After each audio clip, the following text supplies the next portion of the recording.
નમસ્કાર વિદ્યાર્થી મિત્રો, પોલીસ કોન્સ્ટેબલની પરીક્ષા પાસ કરવાનો સક્સેસ મંત્ર શું હોવો જોઈએ? તો ઓછા સમયમાં વધારે તૈયારી કઈ રીતે થાય તે આપણો સક્સેસ મંત્ર હોવો જોઈએ. આ પ્લેટફોર્મ પર હું તમને 10થી 15 મિનિટની અંદર 100 જેટલા વન લાઇનર પ્રશ્નો યાદ રખાવીશ અને જેને તમે સહેલાઈથી યાદ રાખી શકશો. આ પ્રશ્નોની PDF તમને ડિસ્ક્રિપ્શનમાં ફ્રીમાં મળશે. આજે આપણે ભારતના ઇતિહાસના પ્રશ્નો જોઈશું. આપણો પ્રથમ નંબરનો પ્રશ્ન છે, નિમ્ન પુરાપાષાણ કાળના ઉપકરણ કઈ નદી ક્ષેત્રમાંથી મળી આવ્યા હતા? જેનો જવાબ છે સોહન નદી ઘાટી ક્ષેત્રમાંથી મળી આવ્યા હતા. ભારતમાં તામ્રપાષાણ યુગનો સૌથી ઉજ્જવળ અધ્યાય કોને કહે છે? હડપ્પા સંસ્કૃતિ અને સિંધુ ખીણની સભ્યતાને.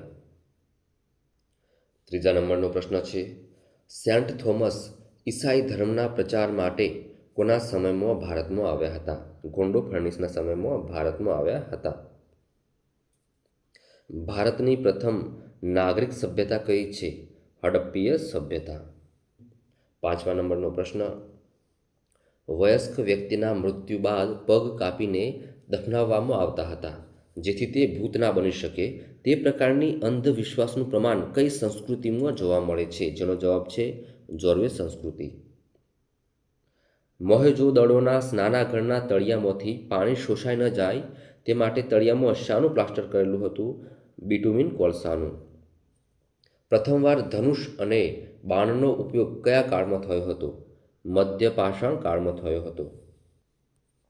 આઠમા નંબરનો પ્રશ્ન છે, મોહેંજો-દડોમાં કેટલા કૂવા હોવાના પુરાવા મળી આવ્યા છે? 700 જેટલા.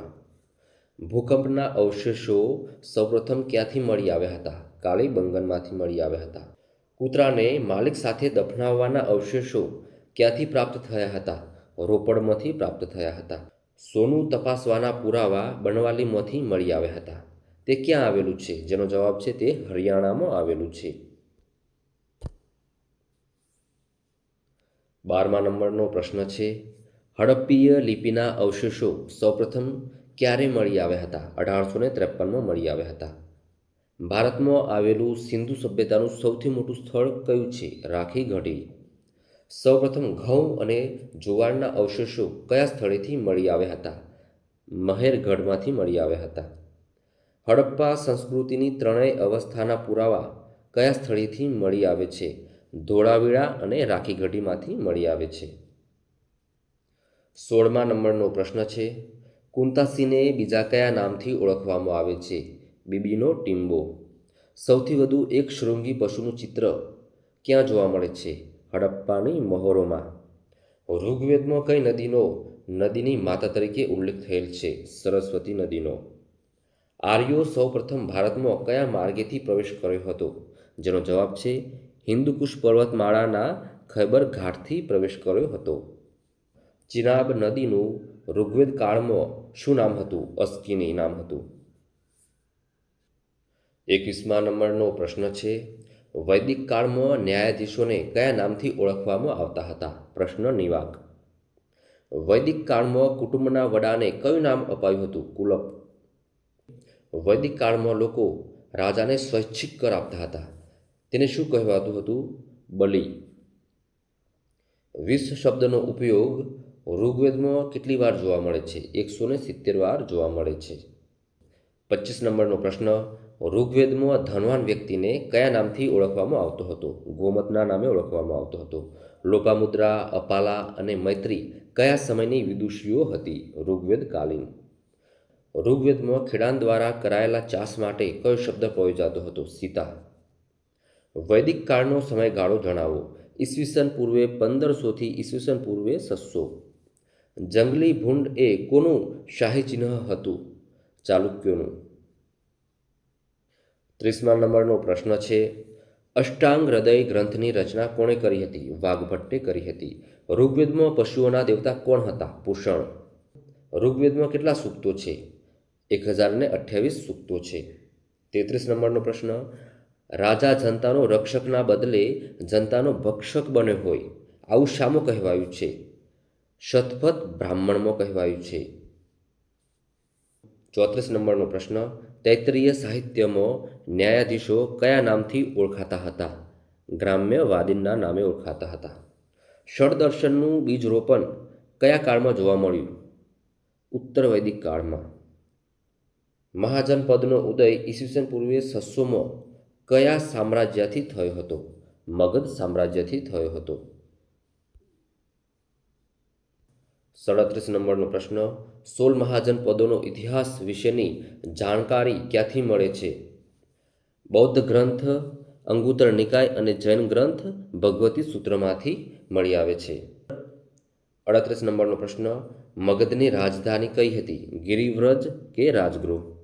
વજ્જી મહાજનપદની રાજધાની કઈ હતી? વૈશાલી. મહાવીર સ્વામીનો જન્મ કઈ જાતિમાં થયો હતો? જ્ઞાતૃક જાતિમાં થયો હતો.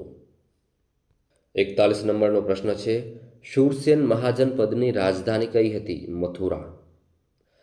42 નંબરનો પ્રશ્ન, જ્ઞાતૃકના વડામથકો કુંડગ્રામ અને કોલ્લાગ એ કઈ રાજધાનીના ઉપનગર હતા? તો વૈશાલીના ઉપનગર હતા. 43 નંબરનો પ્રશ્ન, મગધનો સૌથી પ્રાચીન વંશ કયો હતો? બૃહદરથ વંશ હતો.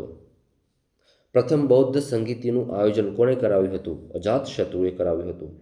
કાલાશોક બૌદ્ધ ગ્રંથ દિવ્યદાનમાં કયા નામથી ઓળખાયો છે? કાકવર્ણીના નામથી ઓળખાયો છે. ગૌતમ બુદ્ધના પ્રથમ ગુરુ કોણ હતા? અલાર કલામ હતા. 47 નંબરનો પ્રશ્ન છે, ગૌતમ બુદ્ધનો જન્મ, મૃત્યુ અને જ્ઞાનની પ્રાપ્તિની ઘટના વૈશાખી પૂર્ણિમાને દિવસે જ થઈ હતી, તેથી તે દિવસને કયા નામથી ઓળખવામાં આવે છે? જવાબ છે બુદ્ધ પૂર્ણિમા અથવા વેસકના નામથી ઓળખવામાં આવે છે. 48 નંબરનો પ્રશ્ન, બૌદ્ધ ધર્મનો સૌથી પ્રાચીન ગ્રંથ વિનય પિટકની રચના કોને કરી હતી? જવાબ છે પ્રથમ બૌદ્ધ સંગતિમાં ઉપાલીએ કરી હતી. મહાવીર સ્વામીના પ્રથમ શિષ્ય કોણ હતા? તેમના જમાઈ જમાલી હતા. મહાવીર સ્વામીને કૈવલ્ય જ્ઞાન કઈ નદી કિનારે પ્રાપ્ત થયું હતું? જેનો જવાબ છે ઝુંબીગ ગામ નજીક રુજુપાલિકા નદીના કિનારે પ્રાપ્ત થયું હતું. વિદ્યાર્થી મિત્રો, આશા રાખું છું વિડીયો તમને પસંદ આવ્યો હશે અને તમને ઉપયોગી થયો હશે.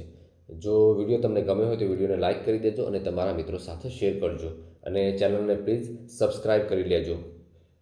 મળીએ છીએ બીજા નવા વિડીયોમાં. ત્યાં સુધી તમારું ધ્યાન રાખજો, તૈયારી પર ફોકસ કરજો. જય હિન્દ, વંદે માતરમ.